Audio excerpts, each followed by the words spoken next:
que el Señor les bendiga. Buenas tardes.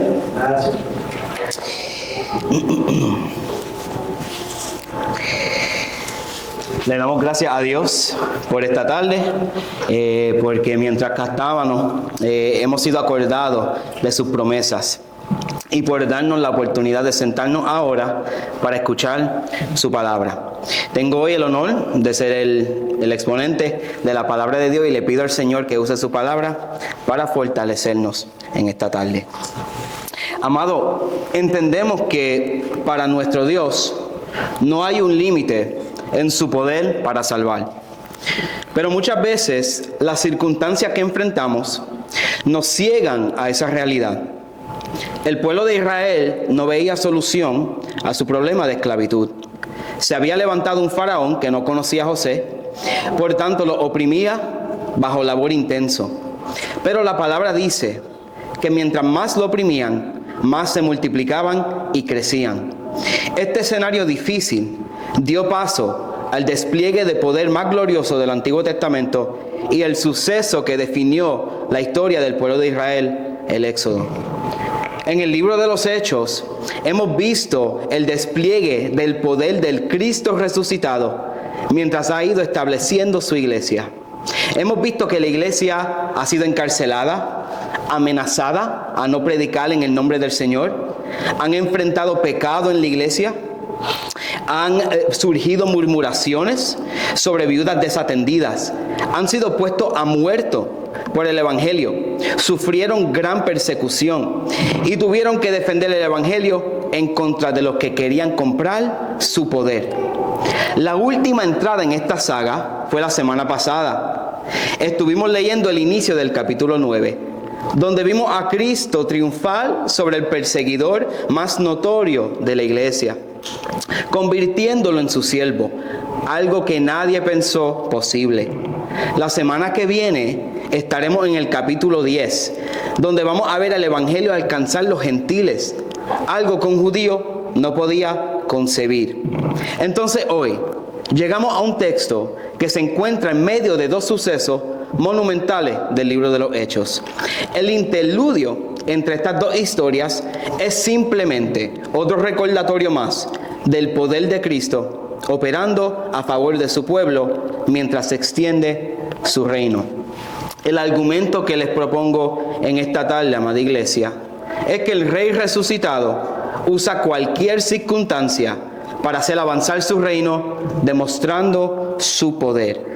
¿Y por qué afirmamos que el Cristo resucitado usa cualquier circunstancia para hacer avanzar su reino, demostrando su poder? Acompáñenme en el libro de los Hechos. Vamos al capítulo 9, leemos del versículo 32 al 43 y vamos a encontrar dos evidencias de esta verdad. Hechos 9:32 dice así: Aconteció que Pedro, visitando a todos, vino también a los santos que habitaban en Lida, y halló allí a uno que se llamaba Eneas, que hacía 8 años que estaba en cama, pues era paralítico.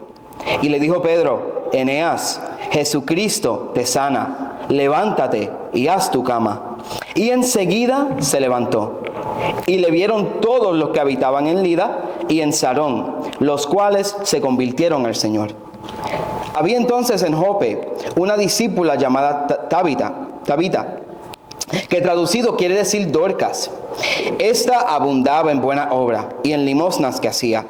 Y aconteció que en aquellos días enfermó y murió. Después de lavada, la pusieron en una sala.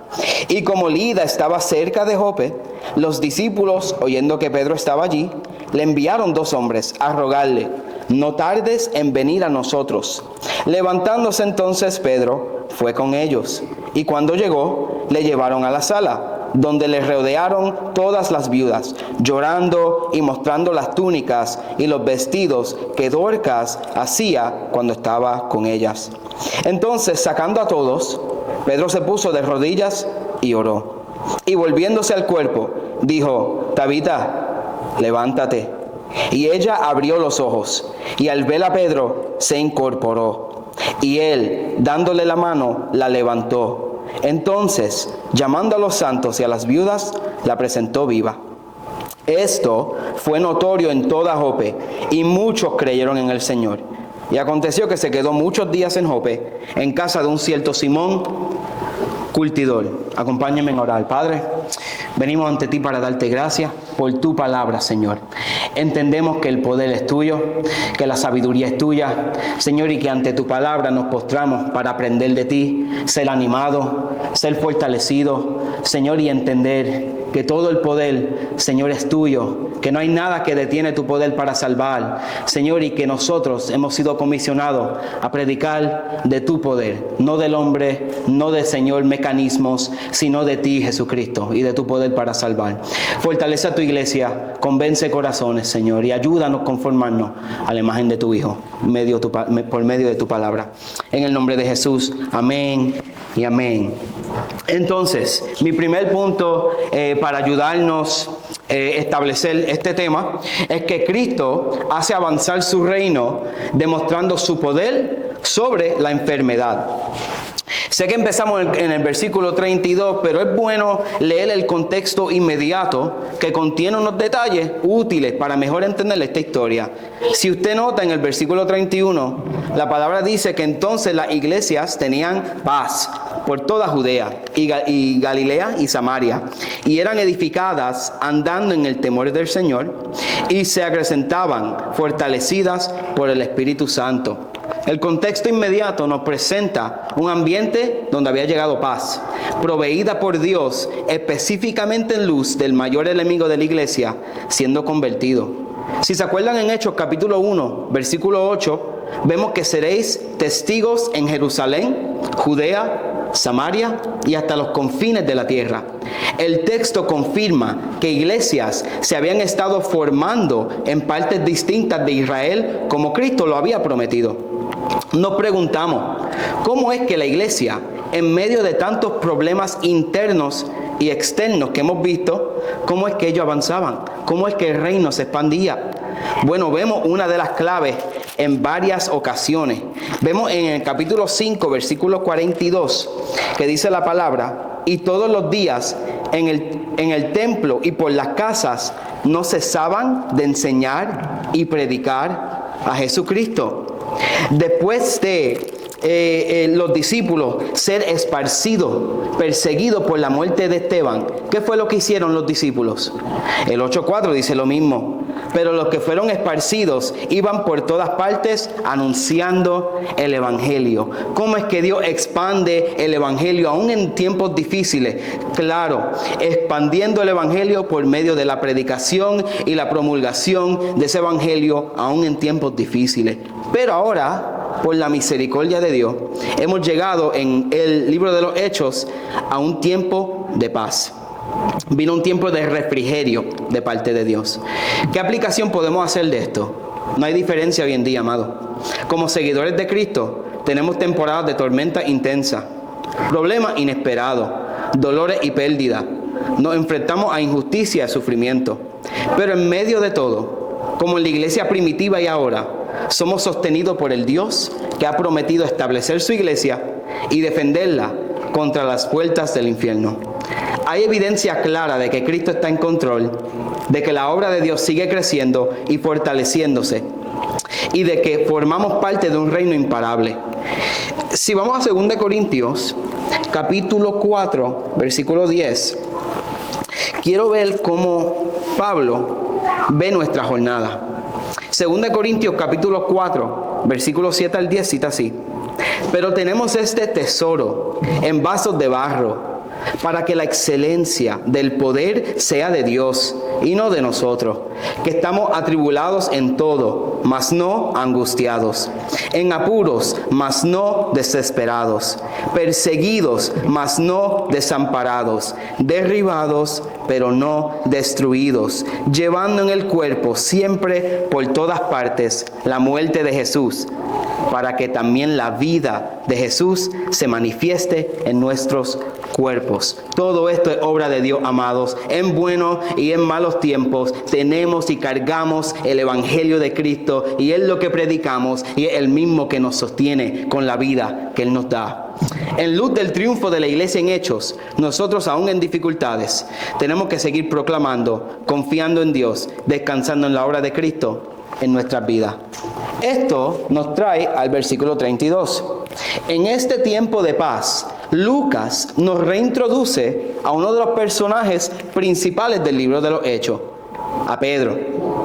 La última vez que vimos a Pedro fue en el capítulo 8, donde se enfrentó contra Simón el mago en Samaria. Entonces dice la palabra que Pedro, visitando a todos, vino también a los santos que habitaban en Lida. La ciudad de Lida era una ciudad que quedaba aproximadamente 40 kilómetros al noreste de Jerusalén. Pero ¿qué hace Pedro en este tiempo de paz? ¿Qué hace Pedro cuando Dios le permite que la iglesia tenga este momento de paz? El lenguaje original dice que él iba de aquí a allá.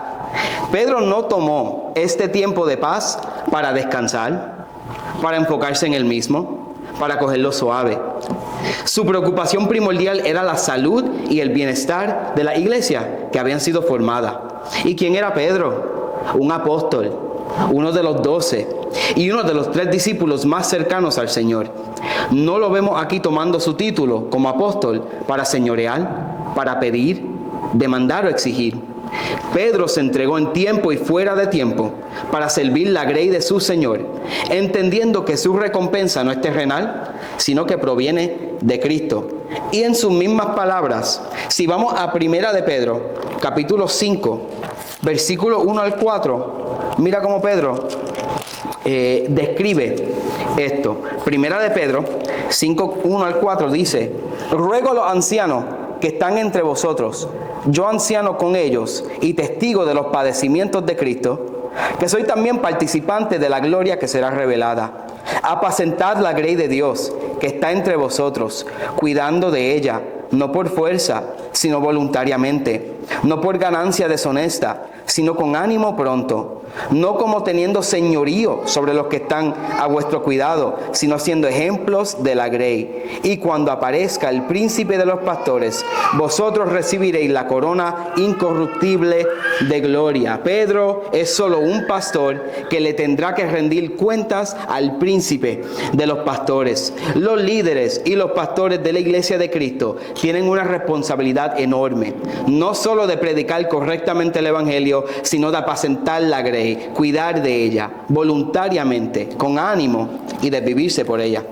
Dice que su pastor huele como sus ovejas. ¿Por qué? Porque está cerca de ellas, siente sus necesidades, sufre sus dolores. Y podemos ver que Pedro está actuando así. Pero este sentir, amado, ¿a dónde se origina? ¿De dónde sale este sentir de Pedro? No. Si vamos a Mateo, capítulo 9, versículo 35, vamos a ver que esto es el mismo sentir de nuestro Señor Jesucristo. Mateo 9:35 dice: recorría Jesús todas las ciudades y aldeas, enseñando en las sinagogas de ellos y predicando el evangelio del reino y sanando toda enfermedad y toda dolencia en el pueblo. Y al ver las multitudes tuvo compasión de ellas, porque estaban desamparadas y dispersas como ovejas que no tienen pastor. Entonces dijo a sus discípulos: a la verdad la mies es mucha, mas los obreros poco. Rogad pues al Señor de la mies que envíe obreros a su mies. Por esto entiendo que Lucas en estos versículos toma trabajo e intención para resaltar la idea de que el que está trabajando en medio de su pueblo no es Pedro, es Cristo mismo. Vamos a ver claramente que en estos pasajes de sanidades, que son ecos, alusiones directas al ministerio del Señor Jesucristo, nos vamos a chocar con la realidad que si uno desea servir al Señor, ya no queda espacio para tu propia soberanía de tu vida, o tu propio deseo, o mis propias ideas, o nuestra propia voluntad, sino que el verdadero siervo de Cristo ya no vive, sino que Cristo vive en él. Y las obras que hace ya no son hechas por el hombre ni para el hombre, sino que fueron preparadas por Dios en Cristo para que anduviésemos en ella, como dice Efesios, capítulo 2, versículo 10. Amado, aquí en esta historia no vemos discurso. Hay ejemplo y vivencia, que muchas veces valen más que las palabras. Seguimos el versículo 33, que dice aquí la escritura. Y halló allí a uno que se llamaba Eneas, que hacía 8 años que estaba en cama, pues era paralítico. La Biblia dice que Pedro visitó a los santos de Lida y que allí fue hallado Eneas. ¿Cuál fue la necesidad? Bueno, hacía 8 años que Eneas estaba en cama, era un paralítico. Estaba completamente inmovilizado. Era una condición permanente, sin solución. El punto es simple. Para Eneas no había solución, no había salida para su situación. Ahora el 34 dice, y le dijo Pedro, Eneas, Jesucristo te sana, levántate y haz tu cama. Y enseguida se levantó. Pedro, interesantemente, no atribuye el milagro a su poder ni a su habilidad. ¿Qué dice Pedro? Jesucristo te sana, levántate y haz tu cama. Este era el patrón regular de Pedro. Pedro nunca asumió responsabilidad ni poder por los milagros que el Señor hacía, sino que en Hechos 3:6 vemos algo muy similar. Y él dijo, mas Pedro dijo, no tengo oro ni plata, pero lo que tengo te doy. En el nombre de Jesucristo de Nazaret, levántate y anda. Amados, ¿qué nos dice el texto? Que aquí el que tiene el poder no es Pedro. Que aquí no fue porque Pedro era piadoso o que era un hombre poderoso, sino que Cristo era el que hacía el milagro. ¿Y qué pasa cuando Cristo hace un milagro? Bueno, enseguida dice la palabra que Eneas se levantó. Fue una sanidad instantánea y completa. Eneas solo recibió la palabra y actuó en base del poder que Cristo anunciaba. ¿Cuál fue el resultado de este milagro? Lo vemos ahí en el 35. Y le vieron todos los que habitaban en Lida y en Sarón, los cuales se convirtieron al Señor. ¿Cuál fue el resultado? Conversión. La necesidad de Eneas, que parecía un obstáculo, Cristo lo convierte en una plataforma para glorificarse y como resultado causar que todos lo vieran y se convirtieran. Amado, este es el uso correcto de los milagros. Los milagros que vemos aquí no son un fin en ellos mismos, son señales que apuntan a la fuente de poder. Son medios utilizados por el Señor para validar su mensaje. Esta historia es hermosa porque vemos que Cristo encuentra una necesidad física y real, dolorosa, y con su tierna misericordia acude a esa necesidad y trae sanidad. Nos gloriamos en las maravillas que hace Dios ayer y hoy. Y creemos que Dios puede traer sanidad a nuestros cuerpos hoy en día porque no negamos su poder.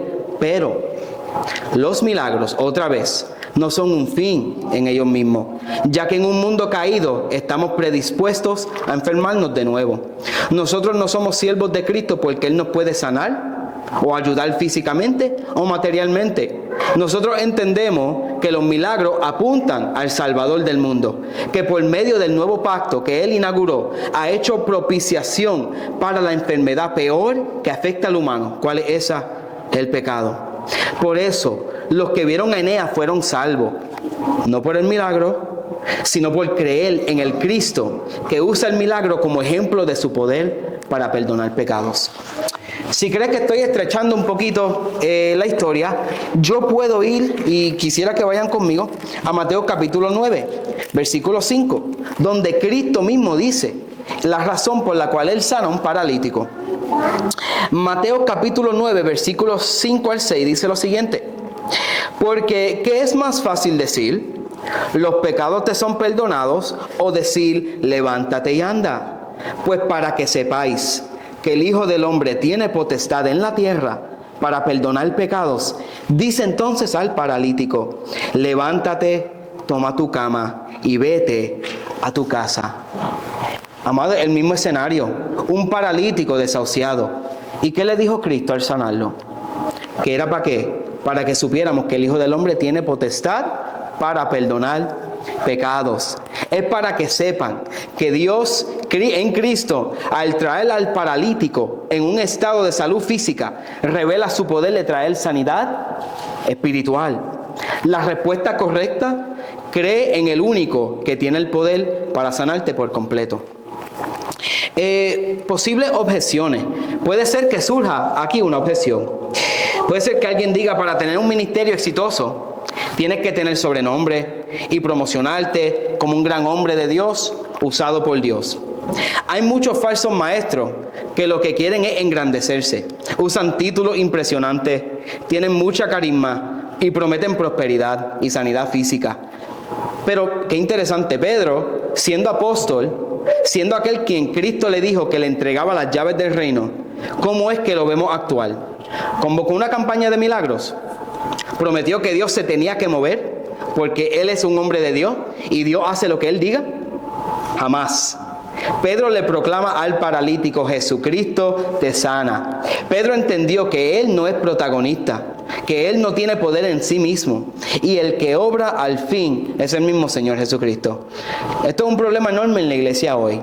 Vivimos en un tiempo donde influencers de supuestos ministros que lo que quieren son seguidores y no están conduciendo almas a los pies de Cristo, sino que demandan que sus seguidores le rindan culto a ellos. Prometen un evangelio falso donde todo nos va a ir bien y no tenemos que sufrir, exaltando el ego humano. Pero Cristo nos prometió una cruz que tendríamos que cargar cada día, no una vida fácil, sin dolor y todo exitoso en la vida.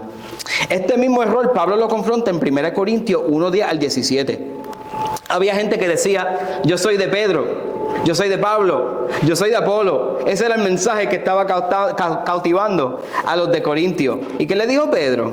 En 1 Corintios, capítulo 1, versículo 17. ¿Qué dice Pedro? Pedro aquí le dice a esa iglesia, 1 Corintios 1:17: pues no me envió Cristo a bautizar, sino a predicar el evangelio, no con sabiduría de palabras, para que no se haga vana la cruz de Cristo. Amados, tomemos esto con seriedad. Nosotros no somos Pablo, ni de Pedro, ni de Juan, ni de nadie. Somos de Cristo, le seguimos a Él. Y lo que buscamos de Cristo no es que pueda hacer algo por mí material o físicamente, sino que lo que Él hizo por mí en la cruz es suficiente. Y la promesa de comunión con Él vale más que todo lo que podemos hacer físicamente. Es Cristo que tiene el poder, no sigamos al hombre. El segundo punto que vamos a destacar es que Cristo hace avanzar su reino demostrando su poder sobre la muerte. Vimos cómo Él demostró su poder sobre la enfermedad de Eneas. Ahora vamos a ver otro caso bastante dramático. El versículo 36 empieza el texto llevándonos a Jope. Jope era una ciudad que estaba a 18 kilómetros al noroeste de Lida. Y ahí vemos que se tomaba más o menos medio día de viaje para llegar a esta otra ciudad. Aquí somos introducidos a Tabita en arameo, Dorcas en griego. La Biblia indica que Dorcas era ¿qué? Una discípula. Qué interesante, porque esta palabra, discípula, es la única vez que es usada en forma femenina en la palabra. Ella abundaba en buenas obras y en limosnas. Era una mujer servicial, entregada al Señor, que servía a las viudas de su comunidad. No solo vemos a Pedro influenciado por el corazón servicial de Cristo, sino que vemos a Dorcas también movida por el mismo Espíritu Santo para entregar su vida en servicio a Dios. Pero ¿qué pasó? El 37 dice: y aconteció que en aquellos días enfermó y murió. Después de lavada, la pusieron en una sala. ¿Cuál fue el obstáculo en este caso? Bueno, el obstáculo fue que Dorcas murió. Después de lavada, la pusieron en una sala. Esto es un acto muy curioso. La costumbre judía, después de alguien morir, era enterrarle el cadáver antes del anochecer. Pero en este caso, tomaron el cuerpo, lo lavaron y lo pusieron en la sala. La versión Nueva Biblia de las Américas lo traduce de esta manera: la pusieron en un aposento alto. Aquí posiblemente vemos la razón en el versículo 38, la cual lavaron el cuerpo y lo pusieron en el aposento alto. Ellos escucharon que Pedro estaba cerca en Lida. No era que su esperanza estaba en Pedro, sino en el Dios de Pedro. En esta historia vemos que dos discípulos son enviados a llamar a Pedro. Pedro llega a una escena caótica donde le rodean viudas llorando en luto por la muerte de Dorcas y le mostraban los vestidos que les había hecho Dorcas mientras vivía. Puede ser que sacaron los vestidos y se los mostraron, o puede ser que las mismas viudas tenían los vestidos puestos y le demostraban al apóstol: mira la obra buena que ella hacía, mira cómo nos ayudaba a nosotros viudas mientras ella vivía. Era una persona importante en su comunidad, es lo que nos quiere plasmar la Escritura. Pedro entonces, ¿qué hace? Saca a todos, se pone de rodillas y ora, y le dice: Tabita, levántate. Pero si traducimos este texto completamente al arameo, dice así: Tabita cumi. ¿Les suena familiar esta historia? El texto nos está dando una alusión directa al ministerio de Cristo. Marcos capítulo 5, versículo 38 al 42, nos habla de esa historia de la hija de Jairo, que Cristo va y sana, o mejor, resucita a la hija de Jairo. Entonces, la historia, el texto me está llevando ahí a esa alusión. ¿Por qué? Yo noté diferencias en la historia.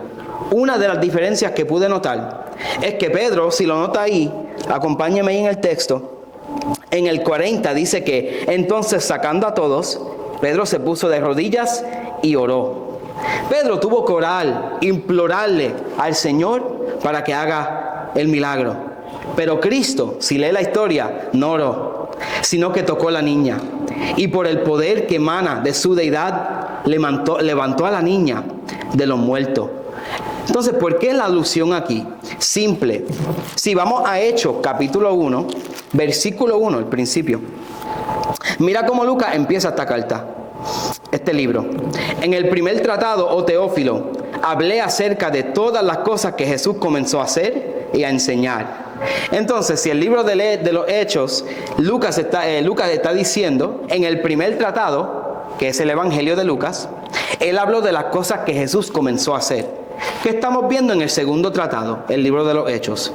Bueno, estamos viendo que él nunca terminó de hacer estas cosas, sino que el Cristo resucitado se está moviendo poderosamente en medio de su pueblo, conquistando enemigos, supliendo necesidades, sanando enfermos, levantando los muertos, y por estos medios sigue avanzando el reino y se sigue llevando el mensaje de perdón y de salvación en su nombre. Él inauguró su reino en su ministerio terrenal. Ahora, por medio del Espíritu Santo, obrando en su pueblo, Él sigue trabajando, trayendo sanidad y trayendo salvación. ¿Y cómo es que Cristo puede hacer esto? Bueno, si vamos a Juan, capítulo 14, versículo del 12 al 14, aquí Cristo también le dijo algo a sus discípulos. Le dijo: de cierto os digo, el que en mí cree, las obras que yo hago, Él las hará también, y aún mayores hará, porque yo voy al Padre. Y todo lo que pidieres al Padre en mi nombre, lo haré, para que el Padre sea glorificado en el Hijo. Si algo pidieres en mi nombre, yo lo haré. El reino sigue avanzando porque nuestro Rey está vivo y está cumpliendo la promesa de que los que creen en Él, las obras que Él hizo, ellos lo harían también. Pero, ¿por qué? Porque Cristo iba al Padre. Cristo, desde su ascensión, tomó el lugar preeminente en el universo, a la diestra de Dios el Padre, sobre todo principado y potestad. Él proclamó en Mateo 28, toda autoridad me ha sido dada en el cielo y en la tierra, por tanto, id y haced discípulos a todas las naciones. ¿No fue esto lo que le fue revelado a Esteban mientras fue apedreado? ¿Se acuerdan de la historia? Hechos 7:56, ¿qué dice? Esteban, mientras moría, dijo: he aquí, veo los cielos abiertos y al Hijo del Hombre de pie a la diestra de Dios. Lo que estamos viendo aquí en la resurrección de Dorcas es que Cristo está sentado a la diestra de Dios, intercediendo por su pueblo y manifestando su poder en ellos. Esta historia también tiene una alusión a la historia de la viuda de Sarepta en Reyes capítulo 17, que fue otro instante de resurrección. La conexión es clara. Una viuda está en luto por la muerte de su hijo. Por ser viuda y morir su hijo, su única esperanza en esta vida se había acabado. Jehová en el Antiguo Testamento demuestra su poder sobre la muerte por medio del profeta Elías. ¿Cuál es el resultado después que Dios, por medio de Elías, levanta al hijo de la viuda? Primera de Reyes nos lo dice claramente. Primera de Reyes 17:24, mira lo que dice. Entonces la mujer dijo a Elías: ahora conozco que tú eres varón de Dios y que la palabra de Jehová es verdad en tu boca. ¿Qué aprendemos con esta historia, amados, de resurrecciones? Bueno, el mismo Dios que resucitó el hijo de la viuda de Sarepta en el Antiguo Testamento, el mismo Dios que a la hija de Jairo la tocó y la levantó de la muerte, que el mismo Dios que ahora por medio de Pedro levanta a Dorcas después de su ascensión. Dios tiene el poder de triunfar sobre la muerte. Esto es algo que distingue a nuestro Dios. También vemos algo en esta historia de resurrección. La viuda de Sarepta, ¿qué dijo? Ella ahora conocía que Elías era varón de Dios y que la palabra de Jehová era verdad. ¿Cuál es el resultado de esta historia de resurrección? El 42 de Hechos 9. Esto fue notorio en toda Jope y muchos creyeron en el Señor. ¿Qué encontramos aquí? ¿Qué encontramos con estos milagros? Bueno, estos milagros, específicamente el de resurrección aquí, tienen como propósito describir nuestra condición espiritual fuera de Cristo. Vamos a leer Efesios, capítulo 2, versículo del 4 al 7. Vamos a ver cómo Efesios nos describe. Efesios capítulo 2, del 4 al 7.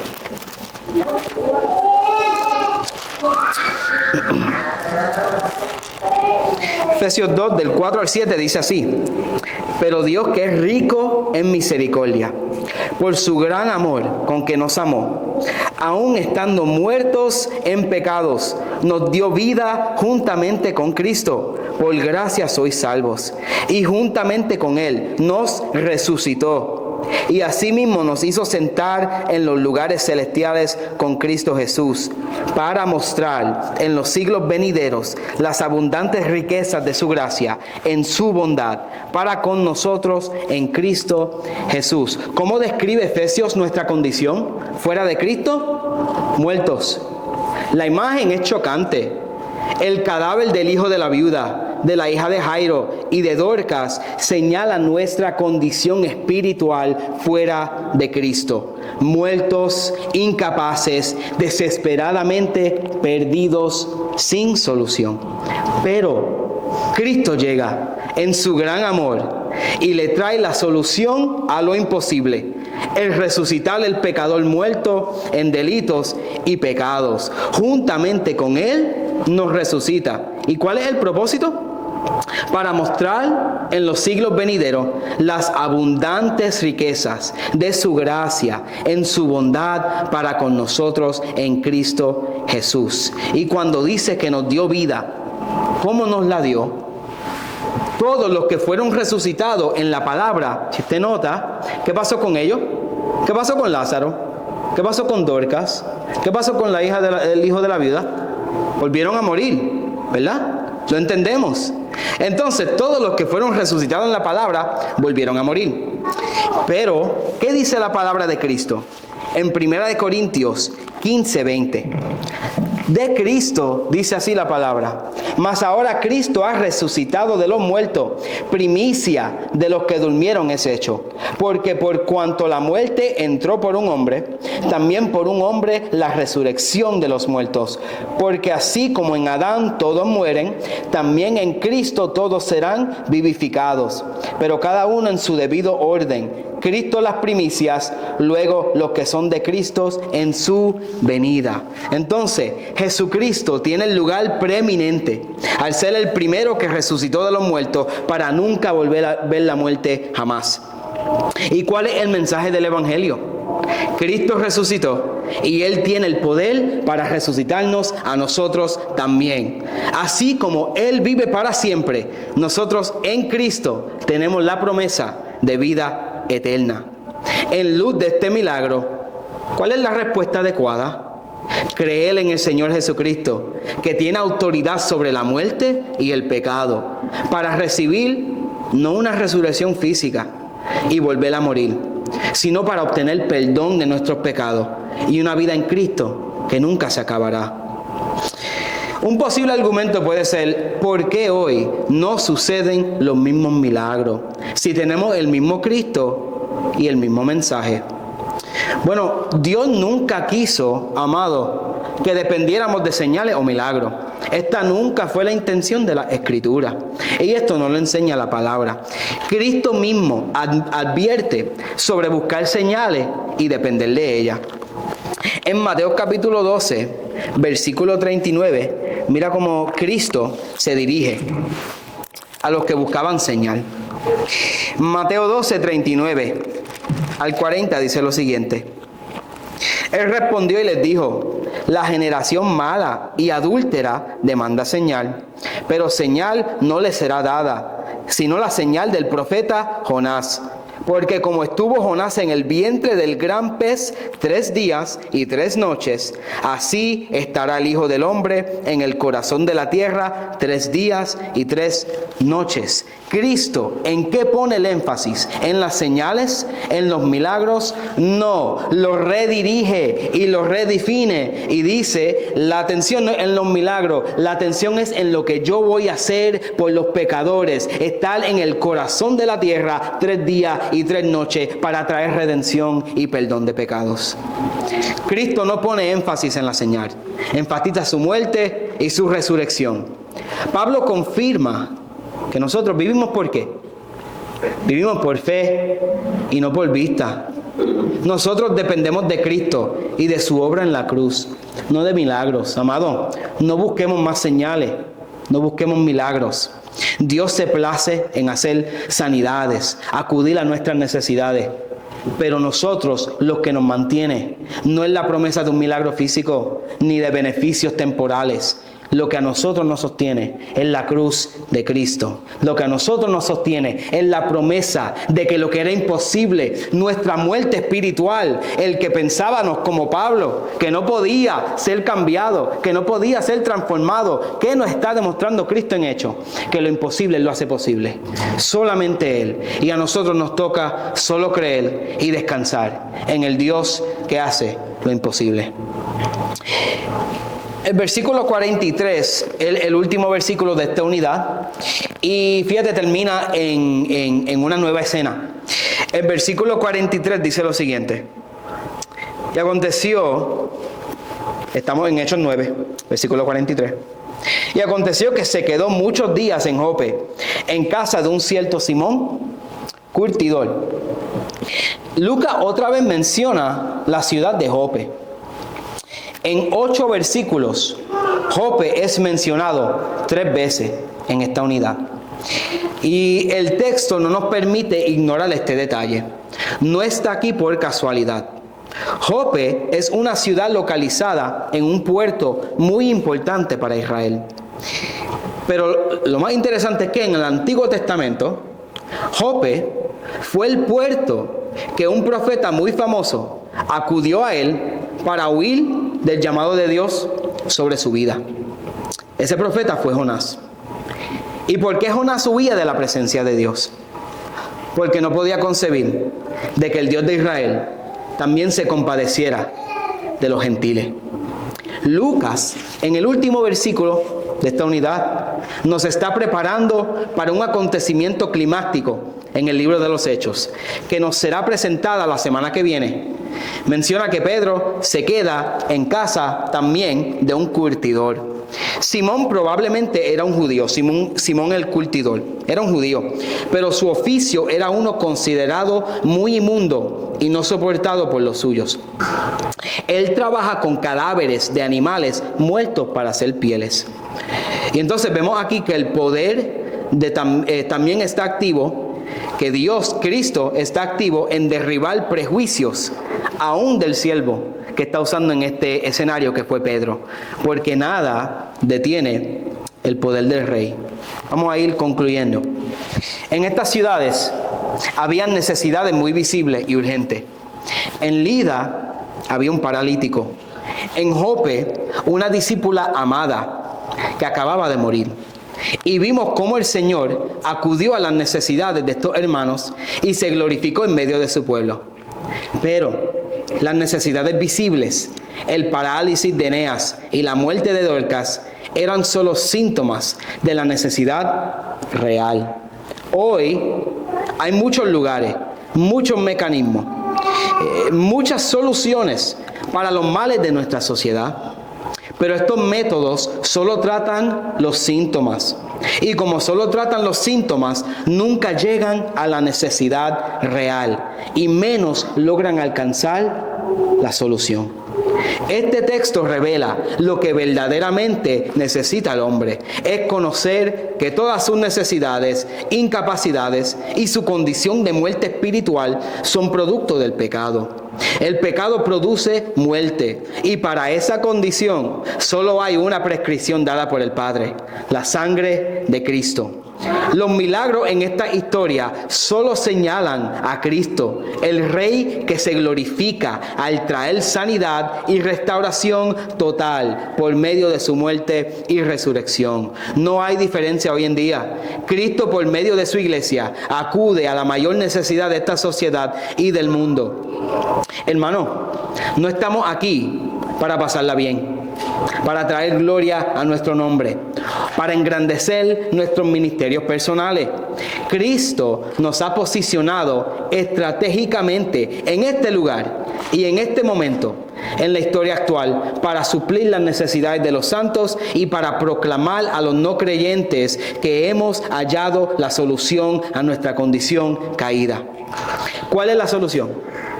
Sanidad física, sanidad emocional, resurrección física.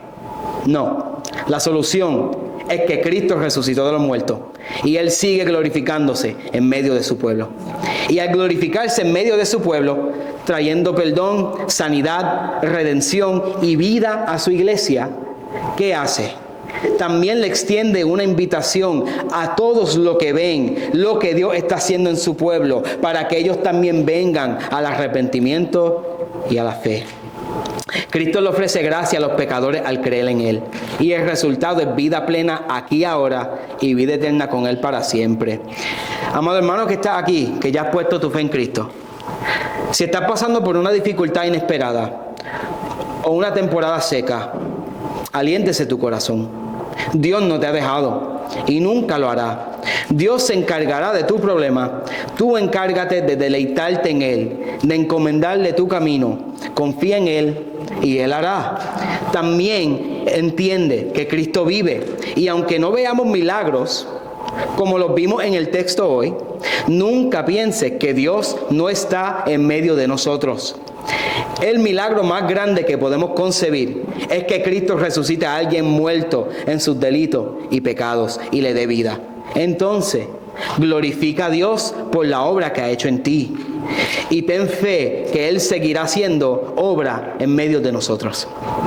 Tú anuncia las buenas nuevas, no te canses de proclamar las cosas maravillosas que Cristo ha hecho. Amigo que estás aquí y que aún no has puesto tu fe en el Señor Jesús, no sé en qué estación de vida te puedas encontrar. Posiblemente digas: yo estoy bien, tengo salud, tengo trabajo, no tengo necesidad de Dios. El texto hoy nos indica que la mayor necesidad del hombre no es su salud física, emocional, su dinero o su posición social. La palabra ilustró que hay un fin que nos espera a todos y es la muerte. Aunque parezca que estemos bien, la creación, la cruz y aún nuestra conciencia intentan despertarnos a nuestra condición real. ¿Cuál es la invitación que te hago? Simple. El creador del universo se hizo carne, murió en una cruz, resucitó al tercer día para traerte libertad. El llamado es: arrepiéntete de tus pecados, cree en Él y recibe su perdón. Juan 11:25, Cristo dice: el que cree en mí, aunque esté muerto, vivirá. Amados, que este texto de hoy, Dios lo use para otra vez acordarnos de nuestra posición dichosa. de ser llamados hijos de Dios y de poder proclamar sus buenas nuevas. Dios no nos salva para pasar la vida bien, nos salva para que proclamemos la necesidad y la solución. Recordemos que Cristo usa cualquier circunstancia para hacer avanzar su reino, demostrando su poder. Oramos. Padre, venimos ante ti para darte gracias por tu palabra. Hemos aprendido hoy, Señor, o hemos sido acordados, Señor, de que todas las cosas que tú haces, Señor, tienen un fin: glorificarte a ti y llevar al pecador a entender que solo en Cristo nuestra necesidad mayor es suplida, Dios. Te damos gracias por tu palabra, te damos gracias por todo oyente que está aquí, Señor. Si hay un oyente bajo el sonido de mi voz que no te conoce, yo te pido que tu Espíritu Santo le redarguya, le haga entender con claridad lo que posiblemente yo en mi humanidad no soy capaz, y es que te necesitan. Es que, Señor, no hay sentido en esta vida, no hay perdón de pecados, no hay, Señor, vida eterna fuera de ti, Jesús.